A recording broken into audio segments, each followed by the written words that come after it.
دیکھیے ہمارا جو وجود ہے انسان کا یہ کمپوزٹ ہے، مرکب ہے. ہمارے دو وجود ہیں جو جوڑ دیے گئے. کیسے جوڑ دیے گئے ہم نہیں جانتے، لیکن ہے دو وجود. ایک وجود حیوانی ہے. میں نے عرض کیا تھا پہلے ہی، ہر انسان ایک حیوان بھی ہے مکمل. سارے حیوانی تقاضے ہمارے اندر بھی ہیں. لیکن حیوان اور انسان میں بنیادی فرق یہ ہے کہ انسان کا جو اصل وجود ہے وہ روحانی ہے.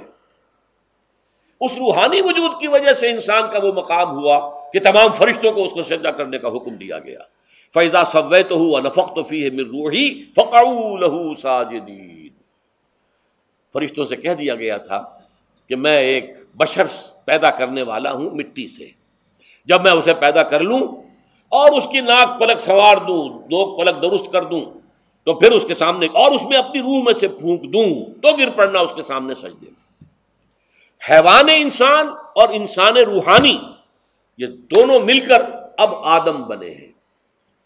نمبر 2، اس حیوان انسان کا وجود زمین سے ہے، مٹی سے پیدا کی، مٹی سے، گارے سے، طین لازب سے، چپچکانے والے گارے سے، وہ جس میں کہ بدبو پیدا ہو جائے، یہ ساری باتیں کہی گئی ہیں. اور سائنس بھی کہتی ہے مٹی سے پیدا ہوئے.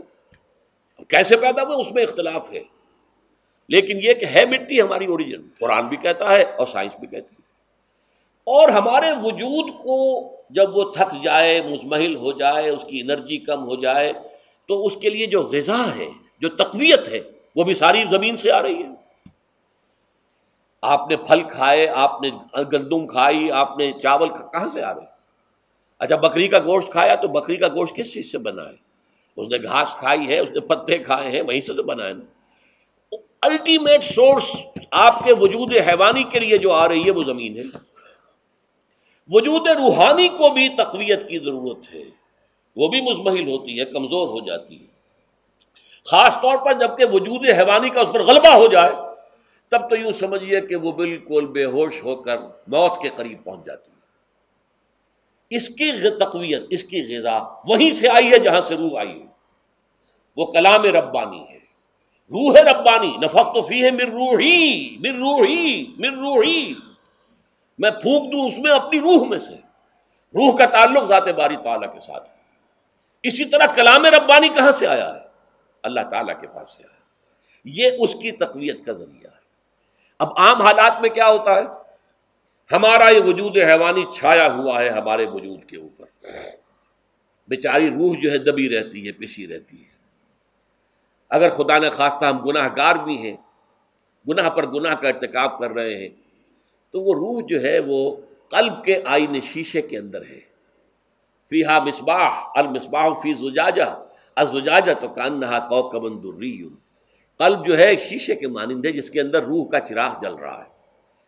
اب اگر یہ اوپر جو شیشہ ہے اس پر دھواں آ گیا، لالٹین کی چمنی پر دھواں آ گیا، تو اب روشنی باہر تو نہیں آئے گی. اگر انسان گناہ کرتا ہے تو قلب پر رین، زنگ آ جاتا ہے، یا حضور نے فرمایا ایک داغ لگ جاتا ہے. اور گناہ کرتا ہے اور داغ لگتا ہے، اور گناہ کرتا ہے اور داغ، یہاں تک کہ بالآخر پورا قلب سیاہ ہو جاتا ہے. اب وہ روح اندر بند ہو گئی، وہ دفن ہو گئی. اس کے لیے اب ضروری ہے کہ اب ایک پروگرام ایسا دیا جائے جو ریورس ہو جائے. دن میں روزہ رکھواؤ تاکہ وہ جو اینیمل انسٹنکٹس ہے وہ دبے. تو جب یہ وزن جو ہے اس کے اوپر کم ہوگا تو کچھ سائی آف ریلیف اسے ملے گی. جیسے بے ہوش آدمی پڑا ہے، اسے کوئی ہلکا سا ہوش آ رہا ہے، آپ نے پانی کے کچھ چھینٹے دیے، اس کے بعد آپ نے رات کو کھڑے ہو کر قرآن کے انوار کو اتارا. بارش برس رہی ہے روح انسانی کے اوپر، قلب روحانی، قلب انسانی کے اوپر، جس میں کہ وہ روح جو ہے وہ دفن ہے. وہ زندہ ہوگی اثر نو، ہوش میں آئے گی. اور ہوش میں آئے گی تو دو کام ہوں گے. ایک تو اسے قرآن کی عظمت کا احساس ہوگا. یہ قرآن میری حیات تازہ کا ذریعہ بنا ہے. میں دب گئی تھی، میں پس گئی تھی، میں بے ہوش تھی، میں نیم مردہ تھی. اس قرآن کی بارش نے، یہ ترشح جو ہوا ہے مجھ پر، اس نے مجھے حیات تازہ عطا فرمائی. یہ جو قدر کا احساس ہوگا قرآن کا، لعلکم تشکرون، تاکہ تم قرآن کی عظمت سے واقف ہو جاؤ. ایک انسان بھوک کی وجہ سے اس کا شوگر لیول اتنا گر گیا کہ بے ہوش پڑا ہوا. اب ظاہر بات ہے کہ آپ اسے کچھ پانی کے چھینٹے دیں گے تو کچھ ہوش میں آئے گا، پھر غذا دیں گے تو اب وہ پوری توانائی پر آئے گا، تو معلوم ہوگا اسے اس غذا کی کیا قدر و قیمت ہے. اگر آپ کو بھوک ہی نہیں لگتی تو غذا بے معنی شے ہے. پیاس ہی نہ لگے تو آپ کو کیا معلوم کہ اس پانی کے اندر کتنی بڑی عظمت ہے، یہ میرے لیے کتنا بڑا انعام و احسان ہے اللہ کا. وہ تو پیاس پر جان پر بنی ہوئی ہو، اور پیاس اس وقت آپ کو ایک گھونٹ پانی کوئی دے دے تو آپ کو معلوم ہوگا دنیا و مافیہ سے بڑھ کر ہے یہ ایک گھونٹ پانی جو مجھے ملا ہے. اسی طرح جب روح دبی ہوئی تھی حیوانی وجود کے بوجھ تلے، جبکہ وہ نیم خوابیدہ یا نیم بے ہوش یا بالکل بے ہوش تھی، وہ دن میں تو روزہ رکھ کر اس پر سے حیوانی وجود کا وزن کم کیا گیا، اسے ایک ریلیف ملی. رات کو قرآن مجید کے انوار و برکات اس میں جذب کیے گئے تو اس کو پوری توانائی حاصل ہوئی. اس پوری توانائی کا پہلا نتیجہ تشکر، قرآن کا شکر. الحمدللہ الذی انزل علی عبدہ الکتاب ولم یجعل لہ عوجا. پھر وہ قلب کی گہرائیوں سے نکلے گا. سارا شکر اس اللہ کے لیے جس نے اپنے بندے پر صلی اللہ علیہ وسلم کتاب نازل کی اور اس میں کوئی کنجی نہیں رکھی، کسی طرح کی ایش پیچ نہیں. یا تبارک الذی نزل الفرقان علی عبدہ لیکون للعالمین نصیرا. بڑی بابرکت ہے وہ ذات جس نے اپنے بندے پر فرقان نازل فرمایا تاکہ وہ تمام جہان والوں کے لیے نذیر اور خبردار کرنے والا بن جائے. یہ قرآن کی عظمت کا احساس. اور ظاہر بات ہے جس قدر کسی نعمت کی قدر و قیمت کا احساس ہوگا اسی قدر تو آپ شکر ادا کریں گے. اگر آپ نے کسی بچے کے ہاتھ پر ہیرا رکھ دیا، اسے کیا پتا یہ ہیرا کس بلا کا نام ہوتا ہے، وہ سمجھے گا کانچ کا ٹکڑا ہے.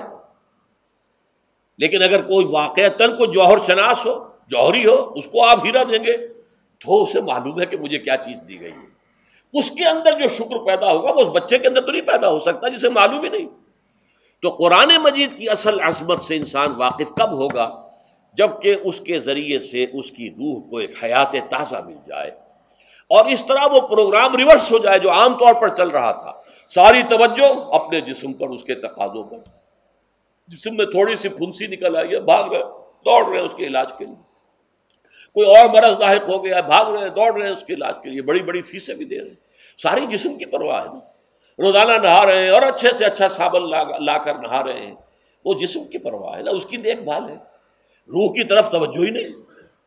یہ ہے وہ بات جو کہی گئی ہے سورہ حشر میں اور جسے علامہ اقبال نے پھر اپنے فلسفہ خودی کی اساس اور سورس قرار دیا ہے. وَلَا تَكُونُوا كَالَّذِينَ نَسُوا اللَّهَ فَأَنسَاهُمْ أَنفُسَهُمْ أُولَٰئِكَ هُمُ الْفَاسِقُونَ. دیکھو اے مسلمانوں، ان لوگوں کے مانند نہ ہو جانا جنہوں نے اللہ کو بھلا دیا تو اللہ نے انہیں اپنے آپ سے غافل کر دیا، اور یہی لوگ فاسق و فاجر ہیں. یہ سوال پیدا ہوتا ہے کہ انسان اپنے آپ سے کہاں غافل ہوتا ہے؟ کیا اپنے وجود حیوانی سے غافل ہوتا ہے؟ کیا بھوک لگتی ہے تو وہ ادھر ادھر منہ نہیں مارتا؟ غذا کو حاصل کرنے کے لیے کوشش نہیں کرتا؟ پیاس لگتی ہے تو کیا پانی یا کوئی اور مشروب تلاش نہیں کرتا؟ کوئی بیماری لاحق ہوتی ہے تو کیا اس کے علاج کی طرف توجہ نہیں کرتا؟ اسے آرام کی حاجت ہوتی ہے تو آرام نہیں لیتا؟ اپنے اس وجود سے تو غافل نہیں. کون سے وجود سے غافل ہوا ہے؟ وہ روحانی وجود سے غافل ہے. بھول گیا کہ میرے اندر روحانی وجود بھی ہے اور اس کا تعلق ذات باری تعالیٰ کے ساتھ. اس نے سمجھا کہ میں بس حیوان ہوں، نرا حیوان ہوں، اپنے اس وجود کی اصل حقیقت ہی سے بے خبر، غافل. چنانچہ آج کے دور کا سب سے بڑا المیہ کیا ہے؟ ڈارون کے نظریے کے جو اثرات پیدا ہوئے ہماری معاشرت پر، ہماری سوچ پر، ہمارے فکر پر، ہمارے فلسفے پر، ہماری سوشولوجی پر، وہ کیا ہے کہ ہم بھی نرے حیوان ہیں. اللہ اللہ خیر صلی اللہ. یہ سب سے بڑی محرومی ہے اس دور کی کہ انسان اپنے اصل شرف سے خود ہی مستعفی ہو گیا. ہمارا کوئی وجود ہے ہی نہیں روحانی وغیرہ. روح کسے کہتے ہیں ہم نہیں جانتے، بس یہ جسم ہے. ہم اللہ کو نہیں جانتے کون ہے کون نہیں ہے. ہوگا ہم تو اس کائنات کو جانتے ہیں. ہم روح سے واقف نہیں، ہم تو اپنے جسم کو واقف ہیں. آخرت سے ہم ہمیں کچھ پتہ نہیں، شاید ہو شاید نہ ہو، کچھ پتہ نہیں. لیکن یہ زندگی تو ہے، اسے ہم جانتے ہیں. یہ ہے آج کے انسان کا سب سے بڑا المیہ.